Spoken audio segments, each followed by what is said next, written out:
Stock మార్కెట్లు దుమ్ము రేపుతున్నాయి. వరుస సెలవుల తర్వాత బుల్ రంకెలేస్తోంది. భారీ లాభాల బాట పట్టాయి స్టాక్ మార్కెట్లు.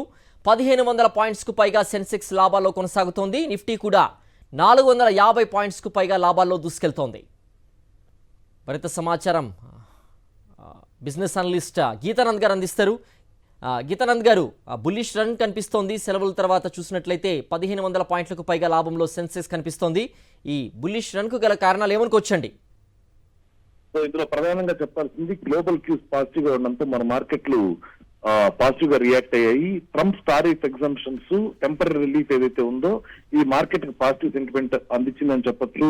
దాంతో మేజర్ యూఎస్ ఇండెక్సెస్ ఇవన్నీ కూడా హైయర్ లో క్లోజ్ అయ్యాయి.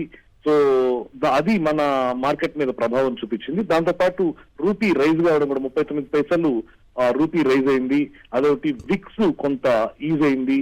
తర్వాత మేజర్ గా హెవీ వెయిట్స్ అన్ని కూడా మార్కెట్ ని పాజిటివ్ వైపు దూసుకెళ్లేటట్టు చేస్తూ ఉన్నాయి. టాటా మోటార్స్ కానివ్వండి, ఎల్ఎన్టీ కానివ్వండి, ఇండస్ఇండ్ బ్యాంక్ కానివ్వండి, అలాగే నిఫ్టీ బ్యాంక్ ఇండెక్స్ కూడా 2.35% దాకా కూడా అప్ సైడ్ వెళ్తూ ఉంది. సో ఇవన్నీ కూడా మార్కెట్ కి పాజిటివ్ సెంటిమెంట్ క్రియేట్ చేసాయని చెప్పొచ్చు. దాంతో ఈ రోజు భారీ గ్యాప్ అప్ తో మార్కెట్లు ఓపెన్ అయ్యాయి. ప్రస్తుతానికి ఆ గ్యాప్ అప్ ని నిలబెట్టుకునే మార్కెట్లు పాజిటివ్ గానే ట్రేడ్ అవుతున్నాయి. ఓకే గీతానంద్ గారు.